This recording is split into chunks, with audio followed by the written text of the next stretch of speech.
نحمدہ ونصلی علی رسولہ الکریم اما بعد۔ الحمدللہ آج ہمارے یہاں پر جمع ہونے کا ایک مقصد ہے، وہ ہے حج کا طریقہ سیکھنا کہ حج کیسے کیا جاتا ہے، حج کے ارکان کیا کیا ہوتے ہیں، انہیں کس طریقے پر ادا کیا جاتا ہے۔ یہ کچھ باتیں آپ کے سامنے انشاءاللہ مختصر سے انداز میں رکھوں گا تاکہ باتیں آپ کے ذہن میں رہ جائیں، حج کا طریقہ آپ کو سمجھ میں آ جائے۔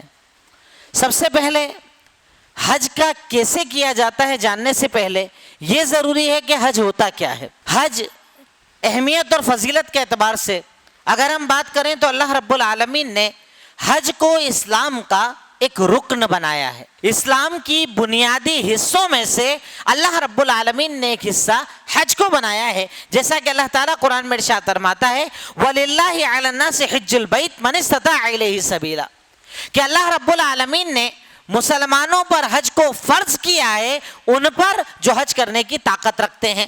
یعنی اگر آپ کے پاس مال ہے، آپ کے پاس جسمانی طاقت ہے تو آپ پر حج کرنا فرض ہے، یہ رکن ہے، ضروری ہے، اس کے سے آپ بچ نہیں سکتے۔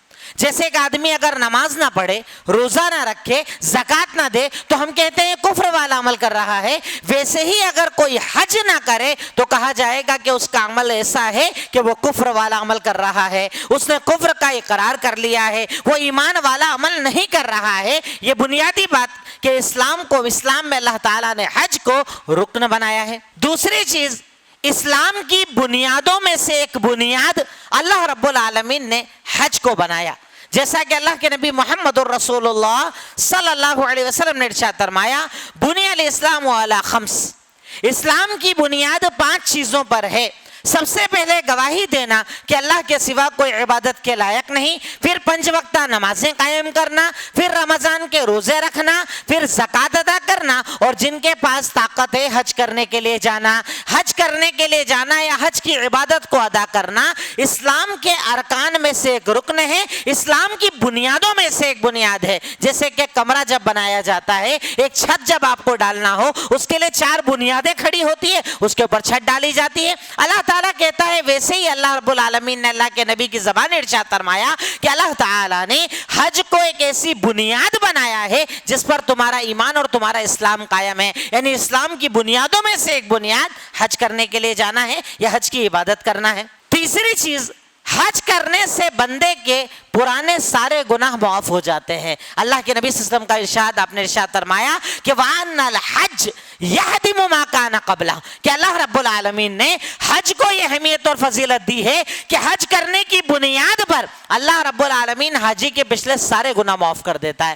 آپ نے حج کی عبادت کو کیا، اس سے پہلے کی آپ کی زندگی 40 سال، 50 سال، 60 سال، 70 سال، جو بھی آپ نے زندگی گزاری اس میں آپ سے گناہ ہوئے، خطائیں ہوئے، لغزشیں ہوئی۔ اسلام کا یہ اتنا بڑا عمل ہے کہ اگر کوئی بندہ حج کر لے اللہ رب العالمین اس کے پچھلے سارے گناہوں کو معاف کر دیتا ہے۔ حج کرنے والے کو اپنے ذہن میں یہ فضیلتیں رکھنا چاہیے تاکہ اس عبادت میں اسے مزہ آئے، عبادت کرنے میں اسے مزہ آئے۔ اس کے بعد اللہ رب العالمین نے حج کا بدلہ جنت بتایا ہے۔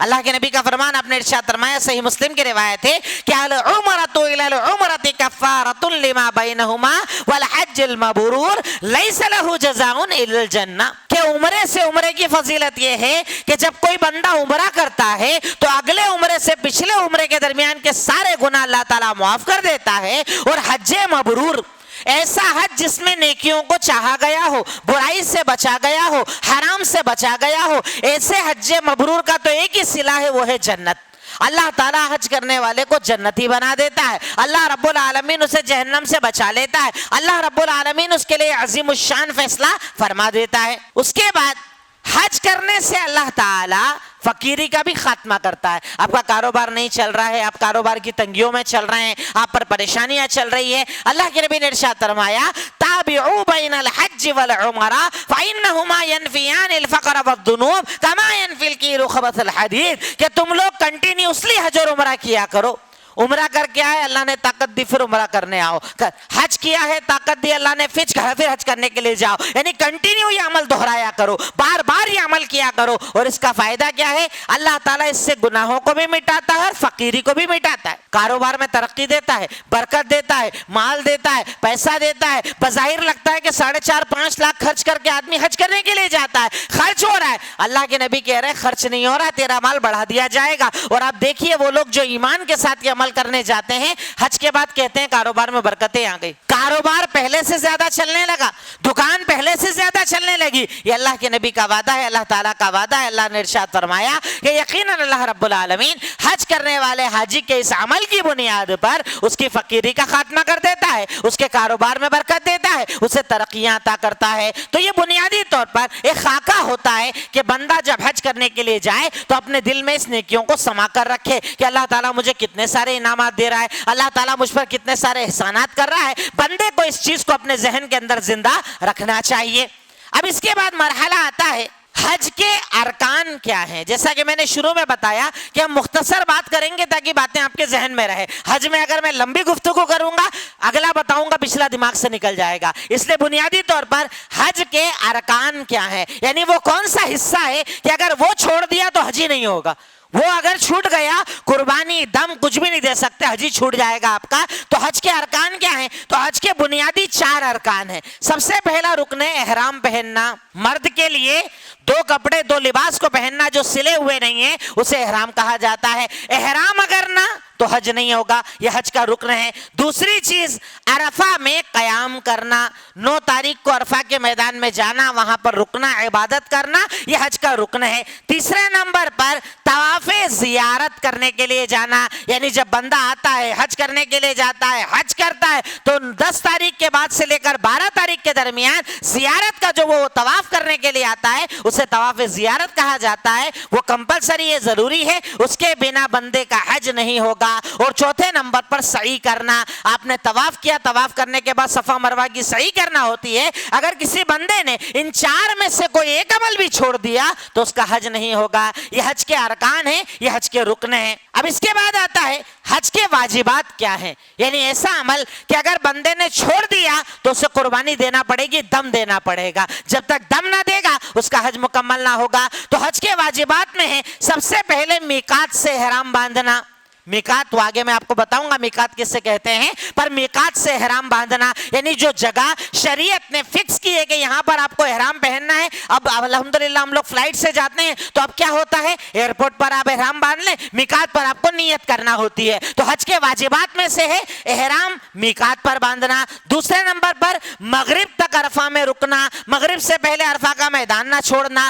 تیسرے نمبر پر رات مزدلفہ میں گزارنا. چوتھے نمبر پر مینا میں 11, 12, 13 کی راتیں گزارنا. چوتھے نمبر پر کنکریاں مارنے کے لیے جانا, 3 دن تک کنکری شیطان کو مارنا. اس کے بعد حجامہ یعنی آپ کو اپنی حجامت یعنی بال اتروانا, حلق یا قصر کروانا. اور آخری نمبر پر طواف وداع کرنا. جب آپ مکہ سے نکل رہے ہیں, آپ کا سفر مکمل ہو گیا ہے, آخری طواف کرنے کے لیے جانا. یہ سارے عمل حج کے واجبات ہیں. اگر ان میں سے بندے نے کسی کو چھوڑ دیا تو آپ کو ایک جانور کی قربانی کرنا پڑے گی, دم دینا پڑے گا, وہیں رہ کر آپ کو یہ قربانی والا عمل کرنا پڑے گا. اب اس کے بعد حج کی شروط کیا ہے, جیسے اگر میں حج کرنا چاہتا ہوں تو میرے اندر کیا چیزیں ہوں گی جب میں حج مجھ پر فرض ہوتا ہے, کن میں کون حج کر سکتا ہے. تو حج کی کچھ شروط ہوتی ہیں. نمبر 1 مال ہونا. بنا مال کے حج نہیں ہوتا ہے. اب اس کا لے لو, اس کا لے لو, اس کا کھا لو. کئی لوگ کرتے ہیں زمانے کا قرضہ لے کر بیٹھے اور حج کرنے کے لیے جا رہے ہیں. پیسے مانگنے آؤ تو کہتے پیسے نہیں, اور جب دیکھو پتا چلے عمرہ کرنے جا رہے ہیں, حج کرنے جا رہے ہیں. پہلی شرط ہوتی ہے حلال مال آپ کے پاس ہونا, آپ کا خود کا مال ہونا, یہ ضروری ہے. نمبر 2 آزادی کا ہونا, یعنی آپ آزاد ہو, آپ غلام نہ ہو, کیونکہ غلام پر حج فرض نہیں ہوتا. نمبر 3 عاقل ہونا, کیونکہ اسلام کا کوئی بھی عمل مجنون پر نہیں ہوتا. جو پاگل ہوتے ہیں ان پر کوئی بھی احکامات نہیں ہوتے ہیں. تو عاقل ہونا. اس کے بعد مسلمان ہونا شرط ہے. اگر آپ مسلمان نہیں ہیں تو آپ کا حج نہیں ہوگا. اس کے بعد صحت اور تندرستی کا ہونا, یعنی آپ کے جسم میں طاقت ہونا, چلنے کی, پھرنے کی, سفر کرنے کی طاقت ہونا ضروری ہے. اس کے بعد راستے کا پرامن ہونا. آپ ٹریولنگ کر کے جا رہے ہیں اپنے گھر سے لے کر مکہ تک, راستہ معمون ہو, سفر آپ کر سکو, سفر کرنے میں دقت نہ آئے, تبھی حج فرض ہوتا ہے. اور اسپیشلی عورت کے لیے محرم کا ہونا. ایسا رشتہ دار جس سے اس کا نکاح نہیں ہو سکتا، سگا بھائی ہو، باپ ہو، ساتھ میں شوہر ہو، ایسا کوئی بھی رشتہ جو اس کے لیے محرم ہوتا ہے وہ عورت کے لیے شرط ہوتا ہے، اس کے بنا نہ حج کر سکتی ہے عورت، نہ اس کے بنا عمرہ کر سکتی ہے۔ تو بنیادی طور پر یہ کچھ شروط تھی جو میں نے آپ کے سامنے رکھی۔ اب اس کے بعد بات آتی ہے میقات۔ میقات کہا جاتا ہے اس جگہ کو جہاں سے حاجی احرام باندھتا ہے۔ شریعت نے ٹوٹل 5 میقات بتائی ہے، 5 جگہوں کے نام بتائے ہیں جن جگہوں پر سے آپ کو نیت کرنا ہوگی، آپ کو احرام پہننا ہوگا۔ اگر آپ ایسے جا رہے ہیں کہ آپ ایسی ٹریولنگ کر رہے ہیں کہ بائی روڈ جا رہے ہیں، آپ جہاز سے جا رہے ہیں اور وہ جگہ موجود ہے تو آپ وہاں پر احرام باندھیں، اور اگر ایسا ہے کہ آپ فلائٹ سے جا رہے ہیں، وہ جگہ آپ رکنے والے نہیں ہیں، اپنے مقام پر آپ احرام باندھنے پر نیت آپ کو کہاں پر کرنا ہوگی؟ میقات پر کرنا ہوگی۔ تو میقات ٹوٹل 5 ہوتی ہے جس کا میں آپ کے سامنے ذکر کرتا ہوں۔ نمبر 1 ذوالحلیفہ۔ مدینہ اور مدینہ کے راستے پر جتنے بھی لوگ آتے ہیں ان کے احرام باندھنے کا مقام، جیسے آپ دیکھیں مکہ، یہ مکہ سینٹر ہو گیا۔ اب اس سینٹر کے 5 طرف کی جگہ اللہ کے نبی نے بتا دی کہ ان 5 طرف میں آپ کہیں سے بھی آ رہے ہو تو آپ کو اس جگہ سے احرام باندھنا ہوگا۔ تو ایک جگہ بتائی آپ نے ذوالحلیفہ، دوسری جگہ آپ نے بتائی یلملم۔ انڈیا والے جو ہم لوگ جاتے ہیں زیادہ تر ہمارے پاس یلملم نام کی میقات آتی ہے۔ اس کے بعد ایک میقات ہے جحفہ جو عراق والوں کو آتی ہے، پھر ہے کرنے منازل، اور اس کے بعد ذات عرق۔ یہ 5 ایسی جگہ ہے جہاں سے حاجی کو احرام باندھنا ہوتا ہے۔ اگر آپ حج کرنے کے لیے جا رہے ہیں تو ان 5 جگہوں میں سے کسی ایک جگہ پر آپ احرام پہنیں گے، نیت کریں گے اور اپنے سفر کا آغاز کریں گے۔ اس جگہ کو میقات کہا جاتا ہے۔ اس جگہ کا نام اللہ کے نبی نے میقات بتایا، اور میقات 5 جگہوں کو آپ نے بتایا۔ آپ سوچئے کہ اسلام میں کتنی آسانی ہے، اللہ کے نبی نے کتنی آسانی رکھی۔ اب سوچئے اگر ایک جگہ بتا دی جاتی تو کہ آپ کو ایک ہی جگہ پر آ کر میقات پر احرام باندھنا ہے، ساری دنیا کے لوگوں کو وہاں پر آنا پڑتا۔ پر اسلام میں اتنی آسانی ہے کہ پورے چاروں طرف کی الگ الگ میقات آپ کو بتا دی، ادھر سے آنا یہاں باندھ لو، ادھر سے آنا یہاں باندھ لو، ادھر سے یہاں، ادھر سے یہاں، 5 جگہ آپ کو بتا دی گئی کہ کہیں سے بھی آپ احرام باندھو اور اپنے سفر کا آغاز کر سکتے ہو۔ اب اس کے اندر کچھ سوالات جو دماغ میں پیدا ہوتے ہیں کہ یہ تو ہمیں سمجھ میں آ گیا کہ میقات سے احرام باندھنا ہے، پر اگر کوئی میقات کے اندر ہے تو وہ میقات کے اندر ہی رہتا ہے۔ جیسے ہم ہندوستانی ہوتے ہیں، آپ گئے اور پہلے ہم لوگ عمرہ کرتے ہیں، احرام کھول لیتے ہیں، اس کے بعد کیا کرنا ہے؟ اگر دوبارہ عمرہ کرنا ہے تو کیا کرنا پڑے گا؟ کہاں جانا پڑے گا؟ تو آپ کو احرام پہننے کے لیے میقات سے باہر جانا پڑے گا، سوائے حج کے۔ اگر آپ عمرہ کر لیا ہے، حج کرنے کے لیے آئے ہیں، اپنی جگہ سے احرام باندھیں گے، پر اگر آپ کو اندر رہتے ہوئے دوبارہ عمرہ کرنے کے لیے جانا ہے تو آپ کو کہاں جانا پڑے گا؟ میقات پر جانا پڑے گا۔ اس سے پتا چلا کہ مسجد عائشہ میقات نہیں ہے۔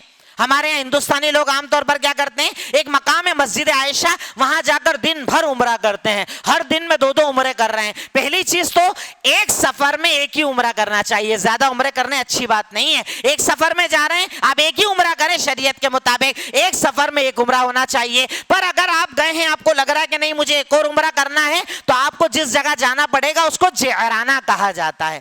طائف کے قریب ایک جگہ ہے جس کا نام ہے جعرانہ، وہاں جانا پڑے گا، وہاں احرام باندھنا ہوگا اور وہاں سے باندھ کر آپ آئیں گے اور اس کے بعد آپ عمرہ کر سکتے ہیں، کیونکہ اللہ کے نبی نے یہاں سے عمرہ کیا۔ اور رہی بات مسجد عائشہ کی، تو اللہ کے نبی کے ساتھ آپ کی بیوی حضرت عائشہ تھی، آپ کے ساتھ آئی تھی، حج کرنا چاہتی تھی، انہیں حیض آ گیا، وہ عمرہ نہیں کر پائیں، تو اللہ کے نبی نے ان کو کہا تھا کہ تم وہاں پر جاؤ، احرام باندھو، واپس آؤ اور اپنا عمرہ کر لو۔ تو آج بھی اگر کوئی ایسی عورت ہے کہ حیض کی حالت میں آ گئی ہے، عمرہ نہیں کر پائی ہے، وہ جا کر باندھے، وہاں تک چل سکتا ہے، لیکن عام لوگوں کے لیے وہ میقات نہیں ہے۔ آپ کو جعرانہ جانا ہوگا، وہاں سے احرام باندھ کر آنا ہوگا۔ میں نے بتایا کہ بار بار عمرہ کرنا افضل نہیں ہے، ایک سفر میں ایک عمرہ کرنا چاہیے۔ لیکن اگر کوئی شخص بنا احرام باندھے میقات کے اوپر سے گزر جائے تو آپ آئے، پتہ نہیں چلا، میقات گزر گئی، تو اب آپ کو دم دینا پڑے گا اور جہاں پر ہے آپ وہیں سے احرام باندھ لیجئے، ایک جانور قربان کیجئے اور اس کے بعد اپنا احرام آپ باندھ سکتے ہیں۔ ایک ایسا انسان ہے کہ جس کا مقصد نہ حج ہے نہ عمرہ ہے، وہ کسی اور کام سے مکہ جا رہا ہے، ٹریولنگ کے لیے جا رہا ہے، کاروبار کے لیے جا رہا ہے، نوکری کے لیے جا رہا ہے۔ کئی لوگ ہمارے ہندوستانی اس میں بھی بڑے پریشان ہوتے ہیں کہ صاحب وہاں جا رہے ہو تو احرام پہننا پڑے گا، ایسا ضروری نہیں ہے۔ اگر آپ کا ارادہ، کیونکہ حدیث میں لفظ ہے لمن اراد الحج والعمرہ، جو حج اور عمرے کا ارادہ کرتا اس کو احرام باندھنا ہوگا، اور جس کا ارادہ ہی نہیں ہے، جس کی چاہت ہی نہیں ہے، کوئی اور مقصد ہے، تو وہ جا سکتا ہے بنا احرام کے، جا بھی سکتا ہے، آ بھی سکتا ہے، اس پر کوئی گناہ نہیں ہوگا۔ اب اس کے بعد میقات کو جب آپ نے سمجھ لیا، بات آتی ہے احرام کی احرام کیا ہوتا ہے؟ احرام وہ لباس ہوتا ہے جو پہنا جاتا ہے یا تو عمرہ کرنے کے لیے یا حج کرنے کے لیے. حج بنیادی طور پر 3 قسم کا ہوتا ہے. تو اگر ہم پوچھیں کہ احرام کب باندھا جاتا ہے تو احرام 4 وقت میں باندھا جاتا ہے. یا تو آپ عمرہ کریں گے تب احرام باندھیں گے, یا 3 طریقے میں سے کوئی ایک حج کریں گے. ایک ہوتا ہے حج افراد, صرف حج کرنا. ایک ہوتا ہے حج قران, عمرہ حج ایک ساتھ کرنا. اور ایک ہوتا ہے حج تمتع, پہلے عمرہ کرنا, احرام کھول دینا, پھر حج کرنا. اور عام طور پر ہم ہندوستانی یہی والا حج کرتے ہیں جسے حج تمتع کہا جاتا ہے. اللہ کے نبی نے اس کو پسند کیا اور آپ نے کہا کہ اگر مجھے ایک اور بار حج کا موقع ملا میں تمتع کروں گا. تمتع آپ کو پسند تھا کیونکہ اس میں تھوڑا انسان ریلیکس ہو جاتا ہے, عمرہ کرتا ہے, احرام کھولتا ہے, پاک رہتا ہے, آرام سے رہتا ہے, پھر اس کے بعد وہ دوبارہ احرام پہنتا ہے. تو اس میں آپ کو اجازت ہوتی ہے کھانے پینے کی, کپڑا پہننے کی, سب چیزوں کی, اس لیے اس حج کو حج تمتع کہا جاتا ہے. تو بنیادی طور پر احرام کس لیے پہنتے ہیں؟ یا تو حج کرنے کے لیے یا عمرہ کرنے کے لیے. اب مرد کا احرام کیا ہوتا ہے؟ مرد کا احرام ہوتا ہے 2 بنا سلے ہوئے سفید کپڑے, یہ مرد کا احرام ہوتا ہے. سلے ہوئے نہ ہو, میں آپ کو بھی پہننے کا طریقہ بھی بتاتا ہوں کہ اس کو پہنا کیسے جاتا ہے, کیونکہ اس کے اندر بھی لوگ بڑے کنفیوز ہوتے ہیں. تو احرام ہوتا ہے 2 سفید کپڑے جو سلے ہوئے نہ ہو, یہ مرد کا احرام ہو گیا. رہی بات نیچے کیا پہننا ہے, اب ہمارے یہاں پر کیا ہوتا ہے ہندوستان میں ایک بات آپ کو بار بار بتا رہا ہوں کہ ہمارے جو ساتھی حج اور عمرہ کرنے جا رہے ہیں وہ ہندوستانی مفتیوں سے بہت بچ کے رہیں. ہمارے یہاں کیا ہوتا ہے, ہر آدمی جو حج کرنے جاتا ہے نا وہاں جا کے وہ عالم بن جاتا ہے. یہ حلال ہے, یہ حرام ہے, دم لگ گیا, دم لگ گیا, دم دینا پڑے گا, دم دینا پڑے گا. آپ ان سے کانٹیکٹ نہ کریں. یا تو آپ انڈیا میں کسی عالم کا نمبر لے کر جائیں کہ کوئی مسئلہ پڑا میں آپ کو فون کروں گا, میسج کروں گا, مجھے مدد کیجئے گا. اور اگر نہ کر پائیں تو الحمدللہ گورنمنٹ کی طرف سے پورے مکہ مدینہ قدم قدم پر ہر زبان کے جاننے والے علماء موجود ہیں, ان سے رہنمائی لیں. ان جاہلوں کے چکر میں نہ پڑیں جو آپ کے بار بار دم لگواتے ہیں, ہر چیز کو حرام بتاتے ہیں, ہر چیز کو حلال بتاتے ہیں. تو مرد کا احرام ہے 2 سفید کپڑے جو سلے ہوئے نہ ہو. اور رہی بات نیچے پیر میں, سلیپر پہننا ضروری نہیں ہے, شدید گرمی ہے, آپ کو چپل پہننے کی عادت ہی نہیں ہے, آپ ریگولر شوز پہنا کرتے تھے, آپ نے کبھی چپل ہی استعمال نہیں کی, اب یہاں سے دے دیتے ان کو بدی والی چپل, یہی پہننا پڑے گا. ٹخنا بھی ڈھکا ہوا نہیں ہونا چاہیے, ٹخنا بھی اگر ڈھک گیا تو دم لگ جائے گا. ایسا اسلام میں کچھ نہیں ہے. اور میں آپ کو حدیث بتا رہا ہوں, اللہ کے نبی محمد الرسول اللہ صلی اللہ علیہ وسلم کا فرمان, وَلْيَلْبِسْ أَحَدُكُمْ, کہ تم میں سے کوئی انسان جب عمرے کا ارادہ کرے, حج کا ارادہ کرے, 2 کپڑے پہنے, احرام پہنے. اور اس کے بعد آپ نے ارشاد فرمایا کہ اگر تم میں سے کوئی انسان عمرہ حج کرنے جا رہا ہے تو جوتے پہنے. اگر جوتے ایسے ہوں, اگر جوتے موجود نہ ہو تو اللہ کے نبی نے کہا جراب پہن لیں. جراب آپ نے دیکھا ہے ایک چمڑے کا ہوتا ہے جو ٹخنے کے بہت اوپر تک آتا ہے, موزے کی طرح ہوتا ہے. اللہ کے نبی نے کہا یا تو جوتا پہن لو, وہ نہ ہو تو تم وہ جراب پہن لو, پر کیا کرو, ٹخنے کے اوپر کا حصہ کاٹ دیا کرو. یعنی آپ کوئی بھی جوتا استعمال کرو, اسپورٹ شوز پہنو, کچھ بھی پہنو, بس ٹخنا کھلا ہونا چاہیے. چپل شرط نہیں ہے, بدی والی سلیپر شرط نہیں ہے. آپ نارمل اپنا جوتا جو پہنتے ہو جس میں آپ ریلیکس رہو, چلنے پھرنے میں آرام رہے, آپ کے پیروں میں درد نہ ہو, ایڑی میں درد نہ ہو, آپ کچھ بھی پہن سکتے ہیں, بس ٹخنے کے نیچے ہونا چاہیے. ٹخنا ڈھکا ہوا نہیں ہونا چاہیے. اگر ٹخنا ڈھکا ہوا ہوگا تو وہ غلط ہوگا. یہ تو ہوا مرد کا احرام. کیا عورت کا الگ سے کوئی احرام ہوتا ہے؟ ہمارے یہاں پر کیا کرتی ہیں عورتیں بھی الگ سے احرام پہنتی ہیں, ایک سر کے اوپر باندھنے کا الگ, اوپر سے پہننے کا الگ. بنیادی طور پر قرآن و حدیث میں کہیں بھی عورت کا احرام کا ذکر نہیں. عورت کا الگ سے کوئی احرام ہی نہیں ہوتا ہے. نارمل وہ جو لباس اپنے گھر میں پہنتی ہے وہی اس کا احرام ہے, اسی کو وہ پہنے گی, اسی کو وہ استعمال کرے گی. عورت کے لیے الگ سے کوئی احرام نہیں ہوتا ہے. اب اس کے بعد احرام کیسے پہنا جاتا ہے, احرام کا ادب کیا ہوتا ہے؟ تو احرام پہننے کے لیے سب سے پہلے بندہ غسل کرے. جیسے آپ یہاں سے نکلیں گے, کسی کی فلائٹ ممبئی, کسی کی فلائٹ دلی سے ہوتی ہے, آپ بامبے دلی جب بھی ایئرپورٹ پہنچ جائے, جہاں سے اب آپ کو ڈائریکٹ ٹریولنگ کرنی ہے جدہ کی طرف, آپ ایئرپورٹ کے اوپر سب سے پہلے کیا کریں گے, غسل کرنا سنت ہے. غسل کریں. غسل کرنے کے بعد بدن پر خوشبو لگانا سنت ہے.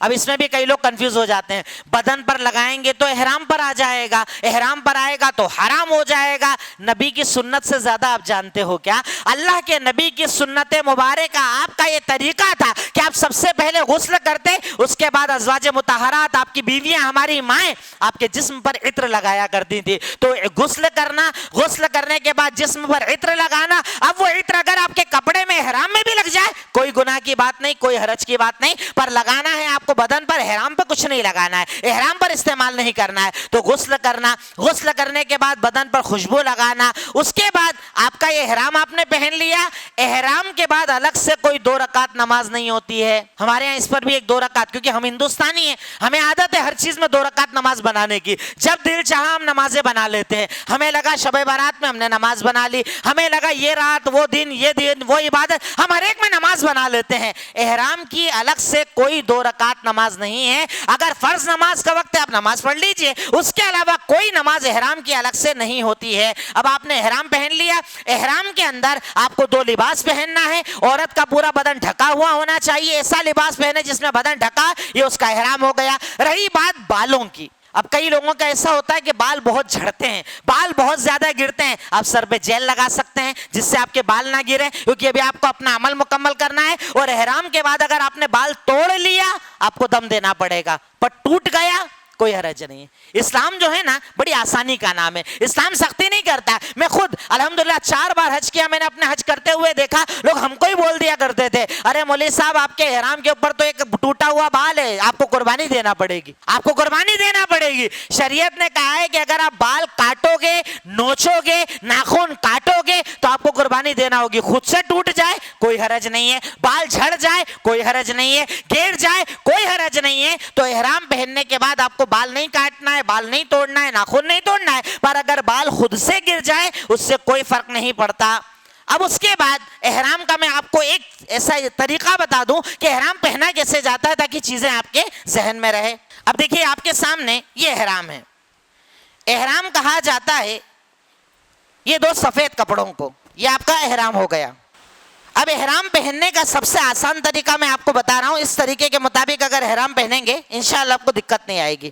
سب سے پہلے یہ حصہ آپ نے یہاں لے لیا, اس حصے کو آپ واپس لائیں گے اور اس کو دوبارہ یہاں لیتے ہوئے اس کو پیٹ کے اوپر فولڈ کر لیں گے آپ.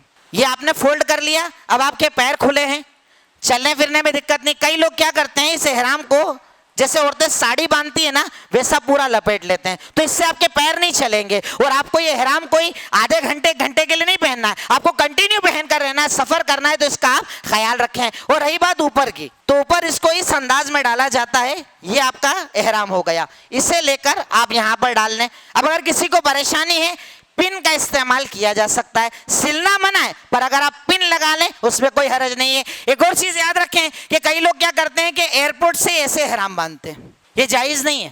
کندھا مرد کا کھلا رہے جائز نہیں ہے, یہ صرف طواف میں کیا جائے گا, اس کے پہلے آپ کو اپنا کندھا نہیں کھولنا ہے. کندھا اگر آپ کھولیں گے تو آپ کی کوئی بھی نماز نہیں ہوگی, کوئی بھی عبادت نماز ہوگی ہی نہیں. اگر آپ کا کندھا کھلا ہوا ہے تو کندھا مرد کا ڈھکا ہوا ہونا چاہیے عبادت کے لیے. یہ احرام باندھنے کا میں نے طریقہ آپ کو بتایا, جس پہ اگر آپ باندھیں گے انشاءاللہ آپ کو دقت نہیں آئے گی. اب اس احرام کے اوپر کیا بیلٹ لگا سکتے ہیں؟ جیسے آج کل کیا ہے, پہلے ضرورتیں کم ہوتی تھی, آج کل سامان بہت سارا ہوتا ہے. موبائل ہے آپ کے پاس پاور بینک ہو سکتا ہے, تو اس کے اوپر بیلٹ لگایا جا سکتا ہے. انگوٹھی اور گھڑی پہن سکتے کہ نہیں پہن سکتے؟ نارمل چیز ہے, پہن سکتے, کوئی حرج نہیں ہے. صرف سلا ہوا کپڑا منع کیا گیا ہے, پر وہاں پر آپ جا کر دیکھو گے ایک عجیب سا تماشا چلتا ہے. انگوٹھی پہن لی دم لگ گیا, گھڑی پہن لی دم لگ گیا, گول چیز کوئی سی بھی اپنے اوپر ڈال لی دم لگ گیا. اپنے آپ کو بچائیں, اپنے دماغ کو بچائیں, اور اپنے آپ کو ان لوگوں کے چکر میں پڑنے سے جتنا محفوظ رکھو گے اتنا آپ کا حج آسان ہوگا, ورنہ یہ لوگ آپ کا حج بڑا مشکل کر دیں گے. اس چیز کا آپ لحاظ رکھیں. اب اس کے بعد احرام پہننے کے بعد کیا چیزیں منع ہو جاتی ہیں, ممنوعات احرام کیا ہے؟ تو ممنوعات احرام کی اگر بات کی جائے, سب سے پہلی چیز میاں بیوی کا رشتہ حرام ہو جاتا ہے. میاں بیوی جیسے عام حالت میں رہتے ہیں ان حالات میں یعنی ہم بستری ساتھ رہنا ان کے لیے جائز نہیں ہوتا ہے. نمبر 2, لڑائی جھگڑا, فضول کی بات چیت, گالیاں دینا, جھگڑے کرنا عام حالت میں تو حرام ہیں, پر احرام کی حالت میں اور زیادہ شدت کے ساتھ حرام ہو جاتا ہے. اسی طریقے سے گناہ کے کام کرنا حرام ہوتا ہے, خوشبو لگانا حرام ہوتا ہے. احرام پہننے کے بعد خوشبو لگانا حرام ہے, احرام کے پہلے بدن پر لگانا سنت ہے. اسی کے ساتھ ساتھ وہ نہ نکاح کر سکتا ہے, نہ نکاح کروا سکتا ہے, نہ نکاح پڑھا سکتا ہے, نہ خود کا نکاح کر سکتا ہے. اسی طریقے سے شکار کرنا حرام ہوتا ہے. لیکن اگر کوئی موذی جانور آ جائے, چیٹی ہے, چھپکلی ہے, سانپ ہے, کوئی ایسا جانور جو آپ کو تکلیف دے سکتا ہے, اسے احرام کی حالت میں بھی مارا جا سکتا ہے. اسی طریقے سے بال اور ناخن کاٹنا آپ کے لیے حرام ہے. مرد کے لیے سلا ہوا لباس پہننا حرام ہے. سر ڈھانکنا حرام ہے, آپ کا سر کھلا ہونا چاہیے, سر ڈھانکنا حرام ہو جاتا ہے. اسی طریقے سے ایسے موزے پہننا جس سے ٹخنا نظر نہ آئے جائز نہیں ہے. ٹخنے کے نیچے آپ کچھ بھی پہن سکتے ہو, پر ٹخنا اگر ڈھکا ہوگا تو آپ کے لیے جائز نہیں ہوگا. یہ ممنوعات احرام ہے. اب احرام میں جائز کیا ہوتا ہے؟ احرام میں غسل کرنا جائز ہے. کئی لوگ پتہ ہے کیا کرتے ہیں, یہاں سے جو احرام پہنتے ہیں 13 تاریخ تک پہنے رہتے ہیں. کالا احرام, گندا احرام, گندا شکل, پورا یعنی بدن بدبو مارنے لگتا ہے, تب تک غسل نہیں کرتے, کیونکہ غسل کرنا جائز نہیں ہے. صحابہ کرام نے کہا کہ ہم نے اللہ کے نبی کو احرام کی حالت میں غسل کرتے ہوئے دیکھا, تو غسل کرنا جائز ہے. اسی طریقے سے اگر احرام زیادہ گندا ہو جائے, احرام کو بدلا جا سکتا ہے. ورنہ ہمارے ہاں تو لوگوں نے کیا کر رکھا ہے, اس احرام کو وہاں زمزم سے دھو کر لاتے ہیں اور بولتے ہیں اسی کو کفن بنانا. کیا فرق پڑے گا اس سے؟ اگر تیرا عمل اچھا ہے کفن سے فرق نہیں پڑتا, اور عمل برا ہے تب بھی کفن سے فرق نہیں پڑتا. کفن سے کوئی فرق نہیں پڑتا ہے کہ آپ نے کفن کہاں سے لے کر آئے ہو, کون سا لے کر آئے ہو, عمل سے فرق پڑتا ہے اسلام میں. تو احرام کو بدلا جا سکتا ہے. اگر احرام گندا ہے, آپ یہ والا ہٹا لیجئے, نیا دوسرا احرام پہن لیجئے. اب اگر آپ کو کہیں چوٹ لگ گئی ہے, میں نے دیکھا ہے وہاں پر رہنے والے مفتیوں کو یا انڈین حاجیوں کو زخم میں سے خون بہ رہا, پٹی نہیں کرنے دیتے. ٹیپ لگاؤ گے حرام, کیونکہ گول ہو جائے گا, پورا ڈھک جائے گا بدن, وہ ڈھکا حرام. مرہم پٹی کروا سکتے ہیں, ٹیپ لگا سکتے ہیں. آپ کو تکلیف ہو گئی ہے تو آپ کو کوئی حرج والی بات نہیں ہے. اور ایک اور اہم چیز میں آپ کو بتاؤں, وکس اور بام کا استعمال کرنا. بہت سارے حاجیوں کو میں کہتے ہوئے سنتا تھا, وکس لگا لیا دم لگے گا, کیوں؟ اس میں خوشبو ہے. تو میں سوال کرتا ہوں, حاجی صاحب اپنے گھر پہ جمعہ کے دن کبھی وکس لگا کے جاتے ہو کپڑے پہ؟ آپ آج جمعہ کا دن ہے, وکس لگا کر میں جمعہ کی نماز پڑھنے جاؤں گا. ارے وکس ایک دوائی ہے, آپ اس کو استعمال کرتے ہو سردی کے لیے, خوشبو کے لیے نہیں. تو اس میں کوئی حرج نہیں ہے کہ اگر آپ کو سردی ہے تو ایسی کوئی چیز استعمال کرنا, گرچہ اس میں خوشبو ہے پر وہ دوائی ہے تو آپ اس کا استعمال کر سکتے ہیں. میں نے آپ کو بتایا موذی جانوروں کو مارنا جائز ہے, انگوٹھی, گھڑی, چشمہ پہننا جائز ہے, ایسا صابن استعمال کرنا جس میں بہت زیادہ خوشبو نہ ہو جائز ہے, تیل لگانا جائز ہے. اسی کے ساتھ ساتھ ایک اہم چیز ہے, جب ہم حج کرتے ہیں تو وہاں بہت شدید گرمی ہوتی ہے. عرفہ میں گرمی ہوتی ہے, مینا میں گرمی ہوتی ہے, تو کیا چھاتے کا استعمال کر سکتے ہیں؟ کئی لوگ اس کو بھی حرام قرار دے دیتے ہیں. چھاتا لیا تو حرام, کیونکہ سر ڈھانکنا حرام ہے. سر ڈھانکنا, چھاتا, کتنا فرق ہوتا ہے دونوں میں. تو پھر دیوار کے نیچے بھی مت آؤ, چھت کے نیچے بھی مت آؤ, کیونکہ وہ بھی ڈھک گیا نا. تو چھاتے کا استعمال جائز ہے. سر ڈھانکنا, کپڑا ڈھانکنا منع ہے, پر آپ اگر اوپر کوئی چیز ایسی استعمال کرتے ہیں جس سے آپ گرمی سے بچ جائیں, کوئی حرج والی بات نہیں, احرام کے اندر اس کو استعمال کیا جا سکتا ہے. اب اس کے بعد بات آتی ہے, جب آپ نے احرام پہن لیا, غسل کر کے اس لباس کو استعمال کر لیا, اب آپ نے سفر کا آغاز کر لیا. اب جب آپ کی میقات آتی ہے, وہاں سے ایک عمل شروع ہوتا ہے جسے تلبیہ کہا جاتا ہے. آپ کو یہ اعلان کیا گیا فلائٹ کے اندر کہ یہاں پر آپ کی میقات آ گئی, تو سب سے پہلے تو آپ کریں گے نیت. اگر آپ حج تمتع کر رہے ہیں تو آپ کہیں گے اللہم لبیک عمرتن. اسلام میں ایک اکیلا عمل ہے جہاں نیت منہ سے کرنا پڑتی ہے, لفظ کے ساتھ کرنا پڑتی ہے. ورنہ ساری جگہ ہم بولتے ہیں نیت کسے, دل کا ارادہ جو دل میں کیا جاتا ہے, پر عمرے اور حج میں بولنا پڑتا ہے. تو اگر آپ حج تمتع کر رہے ہیں تو آپ پہلے عمرہ بعد میں حج کریں گے, تو آپ کیا کہیں گے, اللہم لبیک عمرتن. اور اگر آپ حج افراد کر رہے ہیں, حج اور عمرہ ایک ساتھ کر رہے ہیں, حج قران کر رہے ہیں, تو قران کرنے والا بولے گا اللہم لبیک عمرتن و حجن, کہ اللہ تعالیٰ میں حاضر ہوں عمرے اور حج کے لیے. اور حج تمتع کرنے والا کہے گا اللہم لبیک عمرتن, اے اللہ میں عمرہ کرنے آ رہا ہوں. اب آپ نے جیسے ہی یہ نیت کی, آپ کا تلبیہ شروع ہو جائے گا. کب تک؟ جب تک کہ آپ مطاف میں طواف کرنے نہ اتر جائیں. اب آپ یہاں سے زور زور سے کہیں گے لبیک اللہم لبیک لبیک لا شریک لک لبیک ان الحمد والنعمت لک والملک لا شریک لک. اس تلبیہ کو آپ بار بار بار دہرائیں گے، کیونکہ اللہ کے نبی نے ارشاد فرمایا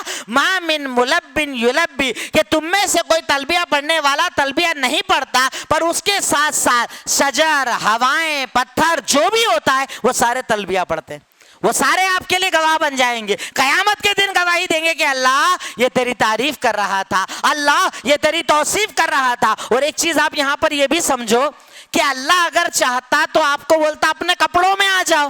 اللہ نے احرام کیوں پہنایا؟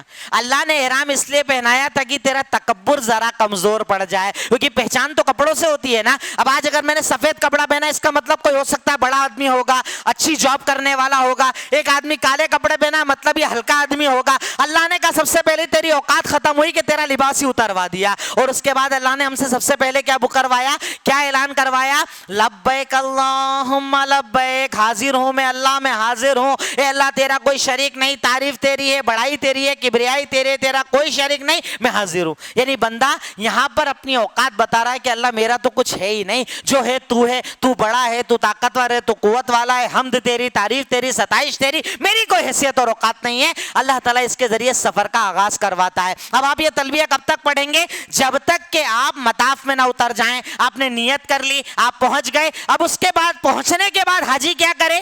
سب سے پہلے آرام کرے۔ آپ ایک لمبا سفر کر کے آئے ہو، آپ اپنے شہر سے نکلے، پھر آپ بامبے پہنچے، 10 گھنٹے انتظار کیا، فلائٹ لے کر گئے، جدہ گئے، جدہ میں انتظار کیا، پھر مکہ پہنچے۔ کئی حاجی لوگ کیا کرتے ہیں؟ جلد بازی کرتے ہیں، بس گئے، سامان رکھا، بھاگے طواف کرنے کے لیے۔ یہ عمل نہیں کرنا چاہیے۔ پہلے آپ جائیں، ناشتہ کریں، چاہے کپڑے بدلنا ہے، احرام دوسرا بدلنا ہے، گندا ہو گیا، غسل کرنا ہے وہ کریں، آرام کرنا چاہتے ہیں آرام بھی کر لیں۔ کیوں؟ کیونکہ آپ ایک بہت بڑی عبادت کرنے جا رہے ہو، اس میں دل حاضر ہونا چاہیے، جسم تھکا ہوا نہیں ہونا چاہیے، بھوک نہیں لگی ہونا چاہیے، آپ کو کوئی حاجت نہیں ہونا چاہیے۔ تو پہلے ریلیکس ہو جائیں مکہ میں جانے کے بعد، اس کے بعد اپنے سفر کا آغاز کریں۔ اب آپ سب سے پہلے جائیں گے کہاں پر؟ طواف کرنے کے لیے کعبہ میں۔ اب اس میں بھی کئی لوگ کیا کرتے ہیں؟ نیچے دیکھ کر چلتے ہیں۔ کعبہ پر پہلی نظر پڑنا چاہیے، اس کے علاوہ کچھ دیکھ نہیں سکتے۔ اس سے ٹکرا رہے ہیں، اس سے ٹکرا رہے ہیں، پلر سے ٹکرا رہے ہیں، لوگوں کو تکلیف دے رہے ہیں، اس سے کوئی فرق پڑتا ہے؟ کوئی فرق نہیں پڑتا ہے۔ کہاں آپ کی نظر جائے اس سے فرق نہیں پڑتا، کعبہ دکھنے کے بعد دعا کریں اس سے فرق پڑتا ہے۔ تو آپ جائیں، سب سے پہلے آپ کعبہ کے لیے جانے کے لیے مطاف میں اتریں گے۔ اب مطاف میں اترنے تک آپ برابر بولتے رہیں لبیک اللہم لبیک، لبیک اللہم لبیک، آپ پڑھتے رہیں۔ اس کے بعد آپ جائیں گے سب سے پہلے طواف کرنے کے لیے۔ اب طواف کا طریقہ کیا ہوتا ہے؟ طواف جب بندہ کرتا ہے، طواف کا طریقہ یہ ہوتا ہے کہ طواف کا آغاز ہوتا ہے حجر اسود سے۔ آپ نے دیکھا ہے نا کعبہ کے اندر کارنر پر ایک پتھر ہوتا ہے جسے حجر اسود کہا جاتا ہے۔ حجر اسود سے آپ کے طواف کا آغاز ہوگا۔ اب آپ حجر اسود پر پہنچیں گے، حجر اسود پر پہنچنے کے بعد اب سب سے پہلے ہاتھ اٹھا کر کہیں گے بسم اللہ اللہ اکبر۔ اب اگر اللہ نے آپ کو توفیق دیا حجر اسود کو چوم لیجئے، تب آغاز کیجئے۔ چھو سکتے ہیں چھو لیجئے، لکڑی چھو سکتے ہیں لکڑی چھو لیجئے،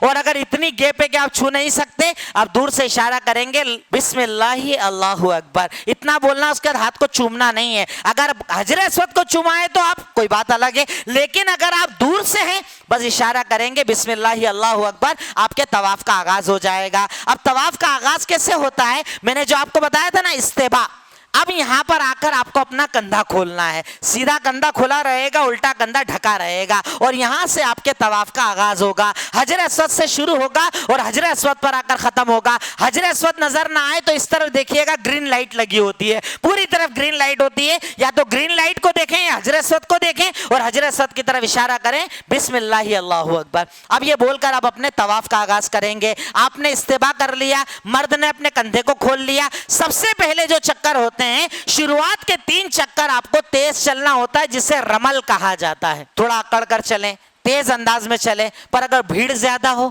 لوگ زیادہ ہوں تو کیا انہیں دھکے دینا ہے، انہیں تکلیف دینا ہے؟ رمل کرنا سنت ہے، تکلیف دینا حرام ہے۔ اگر جگہ خالی ہو تیز چلو، اگر نہیں ہو نارمل چال میں چلو۔ 3 چکر رمل، اور اس کے بعد آپ کو نارمل چال چلنا ہے۔ آپ ان چکروں کے اندر جب چلیں گے، حجر اسود سے حجر اسود تک یہ آپ کا چکر جسے طواف کہا جاتا ہے، اور طواف 7 چکروں کا ایک چکر ہوتا ہے جسے طواف کہا جاتا ہے۔ یہاں سے آپ کنٹینیو چلنا شروع کریں گے، 1 2 3 4 5 6 7، اب یہاں آ کر آپ کا یہ طواف مکمل ہوتا ہے۔ اس کو ایک طواف کہا جاتا ہے۔ آپ نے ایک طواف کر لیا۔ اب یہاں پر بھی کچھ کنفیوژن لوگوں کے دماغ میں ہوتے ہیں، باقاعدہ کتابیں بنا لی گئی ہے، پہلے چکر کی دعا